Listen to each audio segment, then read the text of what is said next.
जय हिंद, आपके साथ में हूं फरहाद सिद्दीकी और आप जुड़ चुके हैं लाइव टाइम्स के ग्लोबल नेटवर्क के साथ। शुरुआत इस वक्त की बड़ी खबर के साथ। महाराष्ट्र विधानसभा चुनाव के लिए शुरू हो गई है वोटिंग। तो महाराष्ट्र विधानसभा चुनाव के लिए वोटिंग शुरू हो चुकी है। 288 सीटों पर आज वोट डाले जाएंगे। झारखंड में दूसरे चरण के लिए भी मतदान हो चुका है शुरू।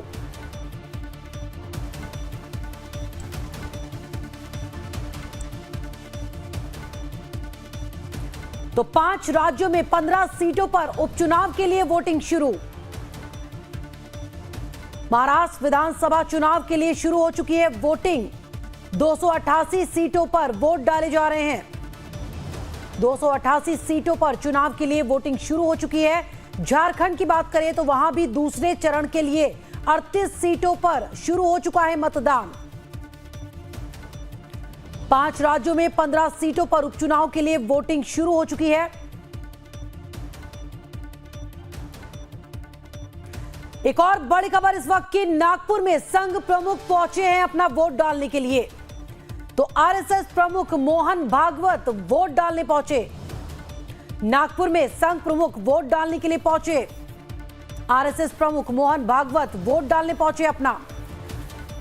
तो वोटिंग शुरू हो चुकी है महाराष्ट्र की 288 सीटों के लिए। आरएसएस प्रमुख मोहन भागवत भी सबसे पहले अपना वोट डालने के लिए पहुंचे। सीधी तस्वीर आपको दिखा रहे हैं।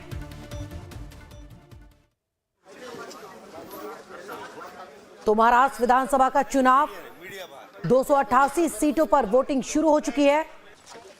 लोग सुबह से ही मतदान केंद्रों पर अपनी बारी का इंतजार कर रहे थे और जैसे ही वोटिंग शुरू हुई तो लोगों ने अपने वोट डालने शुरू किए।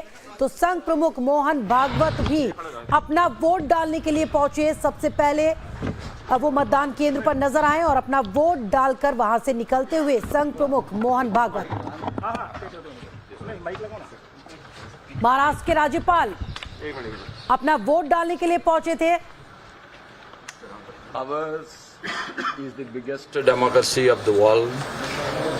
My appeal to all the youngsters and the elders and the women, they all should come and vote. Whomever they want to vote, that is their choice. But they should come out and vote. And my humble request is, this is the basic duty of every citizen, that whenever there is an election, we should go to the polling booth and vote.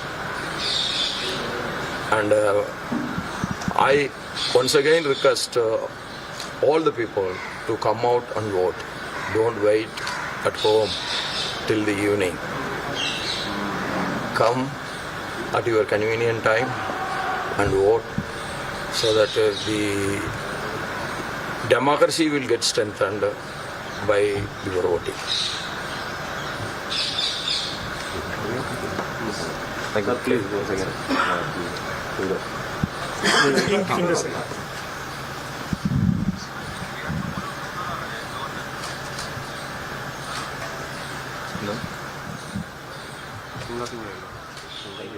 तो CP Radhakrishnan अपना vote डालने के लिए पहुंचे और एक बार फिर से जनता से वोट डालने की अपील करते नजर आए। वोट डालने के बाद उन्होंने वोटिंग का जो निशान होता है वो भी दिखाया और सभी जो लोग हैं उनसे कहा कि मतदान उनका अधिकार है और उसका इस्तेमाल करें। अजीत पवार जो वोट डालने के लिए अपना पहुंचे, तस्वीरें आपको दिखा रहे हैं। यानी सुबह से ही दिग्गजों का जमावड़ा साफ तौर पर देखा जा रहा है। एक एक कर तमाम नेता अपना वोट डालने के लिए पहुंच रहे हैं। पहले मोहन भागवत पहुंचे, फिर सीपी राधाकृष्णन और अब अजीत पवार तस्वीरों में आप देख सकते हैं अपना वोट डालने के लिए पहुंचे। महाराष्ट्र विधानसभा चुनाव 288 सीटों पर वोटिंग शुरू हो चुकी है।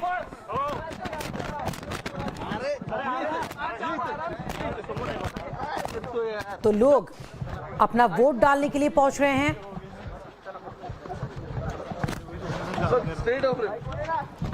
तो दोनों ही राज्यों में शाम 6 बजे तक वोट डाले जाएंगे। झारखंड में आज दूसरे चरण का मतदान हो रहा है, जबकि महाराष्ट्र में एक ही चरण में सभी 288 सीटों पर वोटिंग हो रही है। मोहन भागवत अपना वोट डालने के लिए पहुंचे थे और उसके बाद मीडिया से रूबरू होते हुए।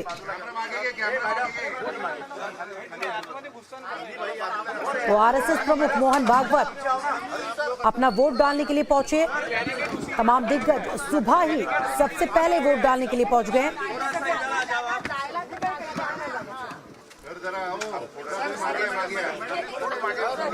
संघ प्रमुख ने अपना वोट डाला और उसके बाद मीडिया से मुखातिब होते हुए सर, आपने आज मतदान किया, 100% मतदान की अपील आप हमेशा करते हैं, क्या चाहिए? प्रजातंत्र में मतदान नागरिकों का कर्तव्य है और नागरिक कर्तव्यों को प्रत्येक नागरिक ने करना चाहिए। इसलिए जहाँ जब मेरा मतदान है मैं वहाँ जाके पहले वो काम कर लेता हूँ दिन में, बाकी सब काम बाद में करता हूँ। अभी मैं बहुत दूर था, उत्तरांचल में था। एक दिन मेरे कार्यक्रम का कम करके केवल इसके लिए मैं कल रात को आया और आज चला जाऊँ। तो मतदान ये कर्तव्य है, मतदाताओं ने मत देना चाहिए। ये मैं बोलता हूँ तो मुझे करना है।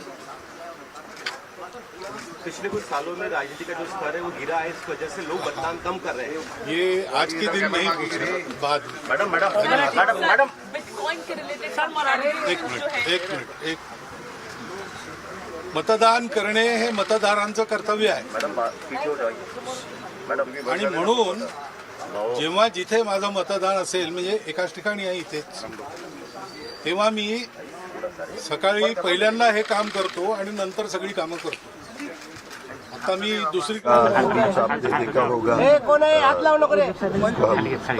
हम समारोह की सभा बोलते हैं, लास्ट सभा जो हमारे यहाँ होती है, वो मैंने जो 5 साल में काम किया है, आगे जो मैं बारामती के लिए करना चाहता हूँ, आगे जो महाराष्ट्र के लिए मैं करना चाहता हूँ, क्या हमारा विजन है, क्या हमारा मैनिफेस्टो है, वो सब बताने की कोशिश पूरे महाराष्ट्र में भी मैंने की है। जहाँ हमारे कैंडिडेट महायुति के थे वहाँ जाके और मेरे बारामती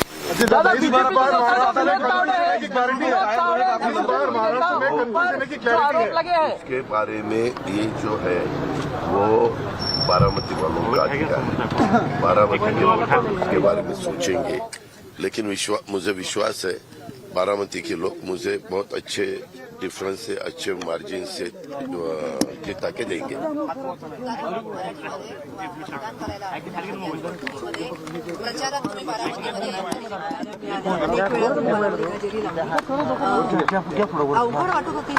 अवघड नव्हती ज्यावेळेस आपल्या परिवारातलीच एखादी व्यक्ती उभी राहते, त्यावेळेस आपण कुठल्याही परिस्थिती, म्हणजे आम्ही नेहमीच कुठली निवडणूक असेल तर ती निवडणूक आम्ही गांभीर्याने घेत असतो आणि लोकांच्या पुढे जाण्याचा प्रयत्न करत असतो।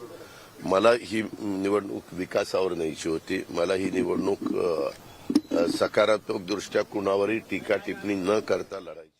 तो अजीत पवार अपना वोट डालने के लिए पहुंचे और एक बार फिर से वो अपनी जीत को लेकर आश्वस्त दिखे। उन्होंने कहा कि बारामती की जनता मुझे जरूर जिताएगी और अगले 5 सालों में बहुत काम करने हैं यहाँ की जनता के लिए।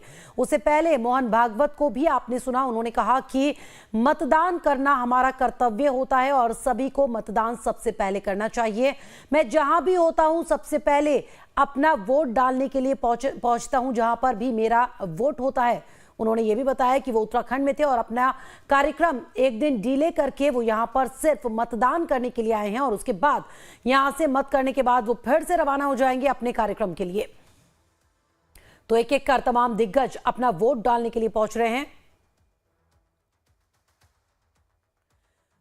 तो कुल विधानसभा की सीटें जो हैं 288 हैं। महाराष्ट्र में किस क्षेत्र में कितनी सीटें बता रहे हैं आपको। पश्चिमी महाराष्ट्र की बात करें तो 70 सीटें वहां पर, विदर्भ में 62, मराठवाड़ा की 46,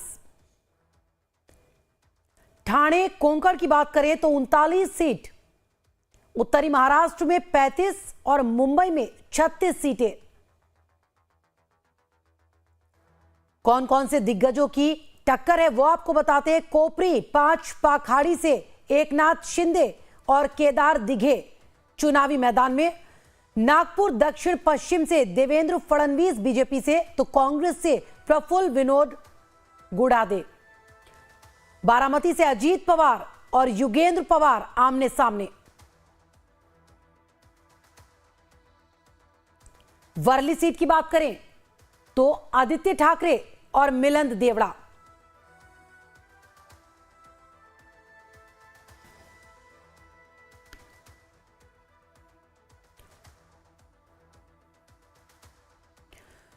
और झारखंड की अगर बात करें तो झारखंड में भी आज 38 सीटों पर वोट डाले जा रहे हैं दूसरे चरण में। इसमें कई ऐसी हॉट सीट है जहां पर बड़े बड़े चेहरे आमने सामने हैं और वहां से हमारे सहयोगी अमित सीधे जुड़ चुके हैं। अमित, वोटिंग शुरू हो गई है, ताजा स्थिति बताइए। इस वक्त कितने बड़े पैमाने पर वोटर्स नजर आ रहे हैं मतदान केंद्रों पर? फराह, हम आपको सीधी तस्वीरें दिखाते हैं और वोटिंग शुरू हो गई है। और देखिए किस तरीके से महिलाओं ने बाजी मारी है। पुरुष भी है लेकिन महिला मतदाताओं को देखिए, जो वोटर्स हैं वो वोट करके निकल गई हैं। और ये बताइए क्या कुछ, सबसे पहले वोटर से पहले बात करते हैं, आपने सबसे पहला वोट किया? जी, क्या मन में? यही है कि थोड़ा महंगाई की समस्या दूर हो, बेरोजगारी दूर हो और सबको थोड़ा बेटर रहने का एक वो मिले एटमॉस्फेयर। यही आप बाबा की नगरी में है, बाबा की नगरी में क्या कुछ चाहती है महिलाओं के लिए, क्या कुछ बेटर हो? महिलाओं को थोड़ा सा प्रोत्साहन मिले आगे बढ़ने का, एक जो एक जैसे बोलेंगे कि आगे बढ़ने के लिए उनको थोड़ा बड़ा वो दिया जाए, सारी सुविधाएं दी जाएं। यही है और कुछ नहीं। क्या नाम है आपका? नेहा। नेहा जी पहली वोटर्स है और पहली वोटर है जो यहाँ पे वोट करने आई है फराह। और देखिए और लोग भी हैं। ये बताइए कि यहाँ तो आधी आबादी, सबसे ज्यादा आबादी उन्हीं की है वोट करने में। जी। क्या कारण क्या है? पहले वोट जी, पहले दे दिए वोट। मैंने पहले हम दिए पहला वोट आप दिया? हैं। अच्छा अच्छा, ये बताइए चाची जी कि आपको लगता है आंटी कि आज के समय में आप जैसे बुजुर्ग यहाँ पहुँच गए पहले वोट करने के लिए, तो और युवाओं को कहेंगे जल्दी जल्दी आप वोट करने आओ? बोलेंगे सबको पहले आके वोट देने के लिए। पहले मतदान फिर जल पाओ। हाँ, चल पर। देखिए बहुत लोग हैं फराह। ये बताइए वोट कर लिया आपने? जी हाँ, तीसरा नंबर में मैंने वोट किया, बूथ नंबर 154। मेरा नाम बेंजामिन मुर्मू हुआ। मानते हैं इस बात को कि आज के एक एक वोट की कितनी कीमत है, लोगों को समझना चाहिए, सबसे पहले वोट करना चाहिए। वोट की कीमत है ये चीज जो है, जनप्रतिनिधि जो खड़े हुए हैं जिनको हमको चुनना है वैसे व्यक्ति को चुनिए जो कि आपका हर दुख दर्द में खड़ा रहे और साथ ही आपकी समस्या को सरकार तक पहुंचावे, ताकि सरकार उस चीज की समाधान को अच्छी तरह से कर सके। नहीं तो इस बार यदि आप धोखा देंगे तो अगले बार फिर आपको मौका नहीं मिलेगा। जनता कितनी समझदार है फराह, कह रहे कि इस बार अगर आप धोखा देंगे तो अगली बार सबक सिखाएंगे और जो पहले धोखा खाए हैं इस बार धोखा नहीं खाएंगे। तो ये वो जनता है जो समझती है कि उनके एक अमित, जाहिर सी बात है चुनाव के दौरान वो अमित जाहिर सी बात है चुनाव के दौरान आते हैं बड़े बड़े नेता, इनसे वादे करते हैं और फिर चले जाते हैं, अगले 5 साल के लिए भूल जाते हैं। तो शायद उसी से इन लोगों ने सबक लिया होगा जो वो ये कह रहे हैं कि अगर इस बार धोखा मिला तो अगली बार उनके पास नहीं जाएंगे। बिल्कुल। और ये एक केवल एक वोटर नहीं है बल्कि ये सरकार बनाते हैं, एक सरकार का निर्माण करते हैं। तो एक वोटर की कितनी ताकत है, एक एक वोट की कितनी ताकत है वो बखूबी समझते हैं। और जिस जगह पे हम खड़े हैं न सिर्फ यहाँ आम लोग बल्कि बेहद खास लोग भी यहाँ वोट करने आएंगे, कुछ पलों का इंतजार करना होगा। देखिए जिस जगह पे ये बीएड कॉलेज है ये देवघर यानी कि बाबा की नगरी में है और देवघर में यहाँ पे फराह अभी से कुछ समय बाद निशिकांत दुबे जो गोड्डा के सांसद हैं, काफ़ी बीजेपी के फायर ब्रांड नेता माने जाते हैं, उनका जो आवास है वो बिल्कुल बीएड कॉलेज के आसपास है। तो यहाँ वोट करने वो आएंगे कुछ पलों बाद, लेकिन बेहद आम लोग जो है वो यहाँ वोट करके निकल चुके हैं। चिचा जी बताइए क्या कुछ मन में वोट आपने कर दिया? कैसा नेता चुनना है, कैसी सरकार चुननी है? जो देश का विकास करे, देश का नाम हो, वैसा ही नेता की जरूरत है। भ्रष्टाचार नेता की जरूरत नहीं है देश में। आप तो सालों साल से वोट कर रहे हैं। करवा चुके हैं और 10 वोट कर चुके हैं। अच्छा, मतलब लोगों को बुला बुला के वोट करवा? नहीं, हम वोट करवाए हैं जॉर्ज फर्नांडिस और मधुलिमिये को हम इस संसद में हम वोट करवाए हैं। अच्छा, वोट किए भी हैं। वोट किए भी हैं। आप चाहते हैं कि ऐसी सरकार बने, ऐसा नेता हो जो भ्रष्टाचार से मुक्त हो। हाँ, हमरा वैसा ही नेता चाहिए। क्या नाम है आपका? भागवत मेहता। भागवत मेहता जी कहते हैं फड़ा कि हमको ऐसा नेता चाहिए जो भ्रष्टाचार से दूर रहे, वैसी सरकार चाहिए जो भ्रष्टाचारी न हो। ये एक सोच है, एक आम आदमी की सोच है, आप समझिए। आप कहते हैं कि आम आदमी नहीं समझता है, बखूबी समझता है, एक एक चीज को फड़ा समझता है। नेता भले उनको ना समझ समझे, लेकिन जनता अच्छी तरीके से समझती है। और इस बार जो लिटमस टेस्ट होने वाला है तमाम नेताओं का, चूंकि झारखंड में अगर दोबारा से सरकार बनती है हेमंत सरकार की, तो उसमें एक बड़ा कह सकते हैं कि ये जो इस तरह के जो बयान हैं वो बताते हैं कि किनकी सरकार बने किनकी न बने, क्या वो दूसरी बार आ सकते हैं क्या। लेकिन जनता ये कह रही है कि जो भी सरकार बने वो भ्रष्टाचार मुक्त हो, वो ऐसा नेता होना चाहिए जिसके ऊपर कोई भी दाग न हो। तो आप समझिए किस तरीके से जो आम लोग हैं वो बेहद बारीकी से समझ रहे हैं और उनको पता अमित, है कि जाहिर सी बात है आम लोग यही चाहते हैं कि नेता ऐसा हो जो उनके लिए विकास के काम करे, जो उनकी परेशानियां समझे, भ्रष्टाचार में लिप्त ना हो। कुछ रह गया जिसको पूरा करना है, इसके लिए वोट करना जरूरी है। स्पेशली बाबा की नगरी की बात नहीं है, ये पूरे देश का चीज है। और झारखंड में सरकार जो है, कहीं की भी सरकार का होना, अच्छा होना, पॉजिटिव सोचना, ये हम लोग सोच के बाबा की नगरी की बात नहीं है, पूरे राज्य के हित के लिए सोच के हमने वोट किया है। और मैं फिलहाल ड्यूटी में, मजिस्ट्रेट ड्यूटी में भी हूँ अभी फिलहाल, मेरे को तुरंत निकलना है, इसलिए प्लीज। तो ये मजिस्ट्रेट ड्यूटी में है। आंटी वोट कर दिया? दे दिए। और अपने घर के लोगों को? सबको लेकर आए हैं कि आप अकेले आए? नहीं, हम दोनों माँ बेटा यहाँ है, वो लोग बाहर है। अच्छा, हाँ, वोट कर दिया? कर दिया। बेटा आपको लेकर आया कि आप लेकर आए बेटे को? बेटा में हमको लेके आया। बेटा आपका लेके आया है। देखिए अच्छी बात है और ये लोकतंत्र की खूबसूरती है। आंटी वोट कर दिया? हाँ, वोट। अपना निशान दिखाइए। अच्छा, ये निशान है इनका। आपने वोट किया, क्या मन में? हाँ? वोट किया आपने, आपको लगता है आपके वोट का कितना महत्व है? हाँ, महत्व तो है वोट का। हाँ। कौन कौन लोग आपके साथ आए?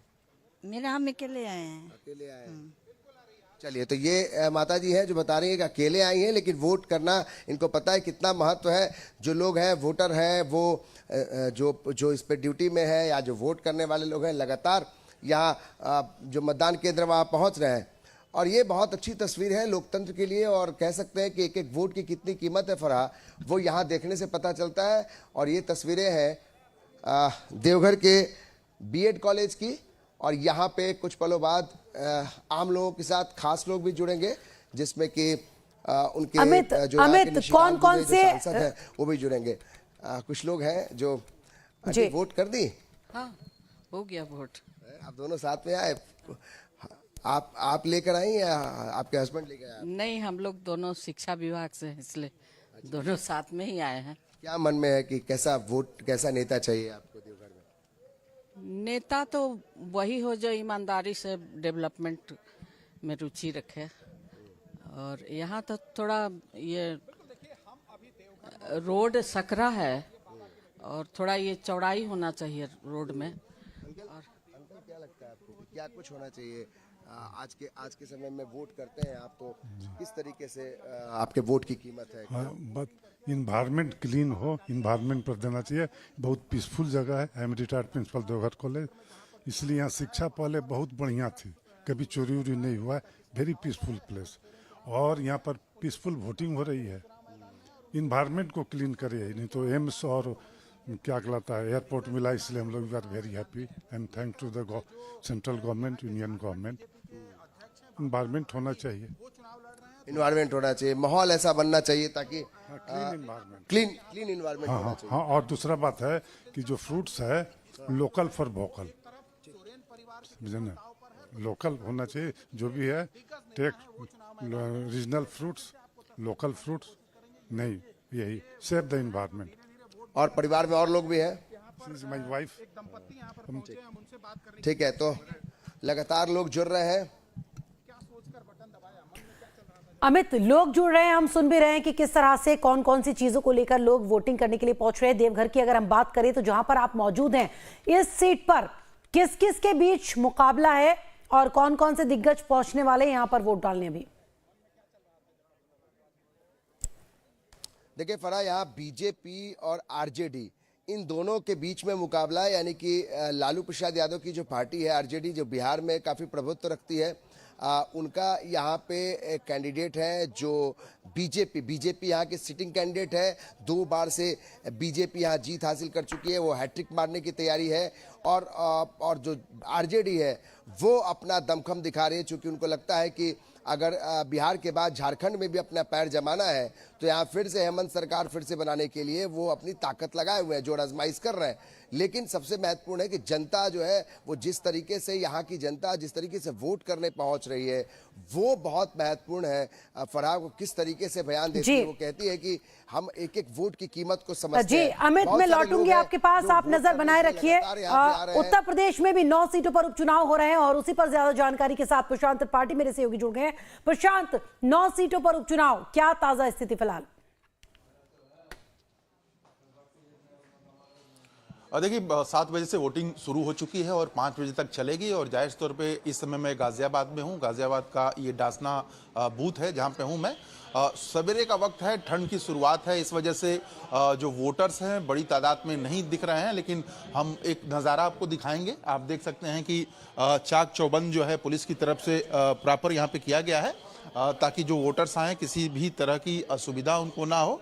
और जिस सीट पे मैं हूं इस वक्त इसको गाजियाबाद सदर विधानसभा बोलते हैं। गाजियाबाद सदर विधानसभा से पहले अतुल गर्ग विधायक थे, बड़ी मार्जिन से जीते थे जब उत्तर प्रदेश में विधानसभा इलेक्शन हुआ था। और उसके बाद से लोकसभा चुनाव जब हुए हैं उसमें अतुल गर्ग ने हाथ आजमाया और वो सांसद बन गए, जिसके बाद से ये जो सीट है वो खाली हो गई थी। और उसके बाद से यहाँ पे बाईपोल इलेक्शन हो रहे हैं और उसी के तहत 14 प्रत्याशी कुल यहाँ पे हाथ आजमा रहे हैं। लेकिन जो मेन मुकाबला है वो माना जा रहा है कि जो गठबंधन का प्रत्याशी है यानी सपा का प्रत्याशी जो उतारा गया है वो और बीजेपी का जो प्रत्याशी उतारा गया है वो मेन मुकाबला उनके बीच में माना जा रहा है। और चूंकि इस सीट पे जहाँ पे हूँ मैं, ये पिछले कई सालों से बीजेपी का गढ़ रहा है, तो ऐसे में माना जा रहा है कि एक बार फिर से बीजेपी का ही कब्जा होने वाला है एक बार फिर से। प्रशांत, जिस तरह से आप बता रहे हैं कि पिछले कई सालों से बीजेपी का गढ़ रहा है, तो एक बार फिर से बीजेपी शायद मजबूत स्थिति में होगी यहां पर। बिल्कुल वही मैं बता रहा था। और चूंकि वोटर्स सबसे ज़्यादा यहाँ पे हैं, 4.5 लाख के करीब यहाँ पे वोटर्स हैं। और समझ सकती हैं कि जो लोग हैं वो वोटिंग करने के लिए धीरे धीरे निकल रहे हैं। और जाहिर तौर पे निकलने के बाद से 23 तारीख को वास्तविक स्थिति क्लियर होगी। लेकिन इन सब के बीच में एक जो गठबंधन के प्रत्याशी हैं, जो प्रत्याशी दिया गया है वो गठबंधन की तरफ से एक बड़ी तीर कमान आप कह सकती हैं कि चलाया जरूर गया है। चूंकि ये सामान्य सीट है गाजियाबाद सदर का और यहाँ से एक SC ST का जो प्रत्याशी है वो गठबंधन की तरफ से उतारा गया है। तो एक बड़ा दांव जो है वो गठबंधन की तरफ से चला गया है। लेकिन क्या ये जो दांव है वो सही फिट बैठेगा? इस बार क्या बीजेपी को मात मिल पाएगी या बीजेपी दोबारा से आएगी? ये तमाम जो चीजें हैं वो देखने वाली हैं। लेकिन व्यापारी वर्ग, प्रशांत आप बने रहिए, आपके पास एक बार फिर से लौटेंगे, अब फिर से आपसे जानकारी